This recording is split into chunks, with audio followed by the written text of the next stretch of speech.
और चक्रवाती तूफान दाना तेजी से ओडिशा और बंगाल तट की ओर बढ़ रहा है। मौसम विभाग से मिली जानकारी के मुताबिक तूफान दाना 15 किलोमीटर प्रति घंटे की रफ्तार से तटीय इलाकों की ओर बढ़ रहा है।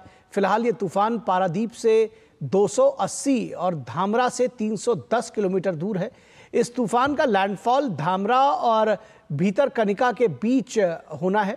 लैंडफॉल के वक्त 100 से 120 किलोमीटर प्रति घंटे की रफ्तार से हवाओं के चलने का अनुमान है। अनुमान के मुताबिक लैंडफॉल के समय समुद्र में सामान्य से 2 मीटर ऊंची लहरें उठेंगी। बताया जा रहा है कि साल 2021 में आए चक्रवाती तूफान था यास की तरह ही दाना का भी प्रभाव होगा। इस बीच चक्रवात दाना को लेकर प्रशासनिक अमला भी पूरी तरह से अलर्ट मोड पर है। इंडियन कोस्ट गार्ड को भी हाई अलर्ट पर रखा गया है। कोस्ट गार्ड के हालात पर बारीकी से उसने नजर रखी है और चक्रवात के प्रभाव से उत्पन्न किसी भी आपात स्थिति से निपटने के लिए तैयारी सुनिश्चित करने को लेकर सक्रिय कदम उठाए गए हैं। कोस्ट गार्ड को पश्चिम बंगाल और ओडिशा में जहाज़ों, विमानों और रिमोट ऑपरेटिव स्टेशन से मछुआरों और नाविकों को मौसम की नियमित चेतावनी और सुरक्षा सलाह प्रसारित करने का काम सौंपा गया है। भुवनेश्वर स्थित बीजू पटनायक अंतर्राष्ट्रीय हवाई अड्डे पर बृहस्पतिवार शाम से उड़ानों का परिचालन 16 घंटे के लिए निलंबित कर दिया गया है।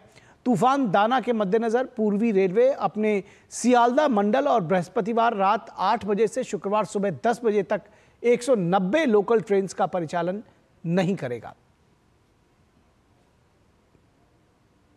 और ओडिशा के मुख्यमंत्री मोहन चरण मांझी ने एक उच्च स्तरीय बैठक की अध्यक्षता की। भुवनेश्वर के लोक सेवा भवन में गंभीर चक्रवात दाना की तैयारियों की समीक्षा बैठक थी है और बैठक के दौरान राजस्व और आपदा प्रबंधन मंत्री सुरेश पुजारी भी मौजूद रहे।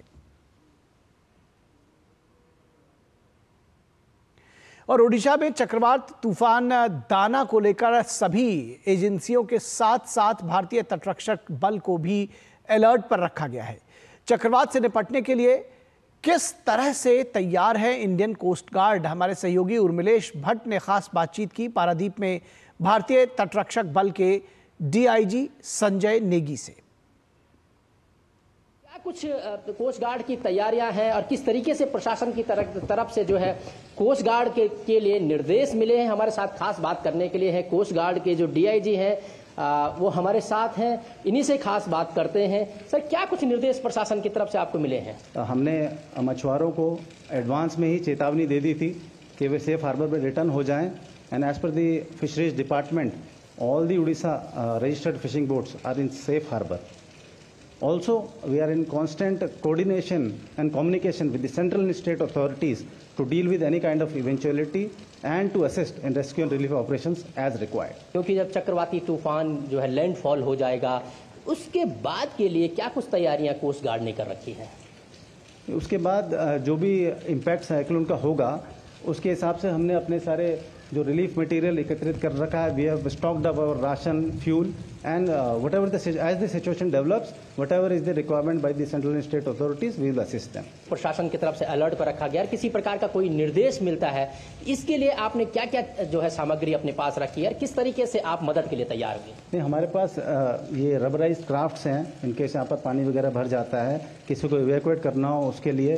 फिर साथ में हमारे पास लाइफ बॉय, लाइफ जैकेट है और खाने का सामान है, so that we can provide relief to them. इसके अलावा अगर कुछ हमें और ज़रूरत पड़ती है तो we have got vessels which can transport the food materials and other items which are required, the medical equipment and items to assist the local populace here. Sir, DD से बात करने में बहुत धन्यवाद. Thank you. और ओडिशा और पश्चिम बंगाल में दाना का कहर जारी है। दूरदर्शन के संवाददाता उर्मिलेश भट्ट ने पारादीप से हालात का जायजा लिया। द्वीप में यहाँ पर तेज हवाएं चल रही हैं और बारिश बहुत तेज हो रही है, लिहाजा जो पेड़ कट यहाँ पर जो है गिर रहे हैं, आंधी से तूफान से जो पेड़ गिर रहे हैं उन पेड़ों को तुरंत जो है यहाँ पे जो क्यूआर टीम है वो जो है उन पेड़ों को काटने का काम कर रही है। साथ ही जहाँ पर जल जमाव हो रहा है तो म्युनिसिपल कॉर्पोरेशन जो पारादीप है उसके लोग यहाँ पर आकर के तुरंत उस जल जमाव जो है उस जल जमाव को यहाँ से हटाने का काम कर रहे हैं। नौसेना के 2 जहाज हैं, जिन जहाजों को जो है अलर्ट मोड पे रखा गया है। उसके अलावा जो संवेदनशील जो गांव थे, 3000 जो गांव थे, उन गांवों से जो है लोगों को जो है सुरक्षित जो राहत शिविर बनाए गए हैं उन शिविरों में जो है पहुंचा दिया गया है। वहां पे प्रशासन ने हर तरीके की जो है सुविधाएं दे रखी हैं, तब चाहे पानी हो, स्वास्थ्य हो या फिर उसके अलावा बिजली हो, ऐसी तमाम सुविधाएं वहां पर मौजूद हैं। तो ये कह सकते हैं कि प्रशासन ने जो है या उड़ीसा सरकार ने जो ये चक्रवाती तूफान दाना है इससे लड़ने की पूरी तैयारी कर रखी है।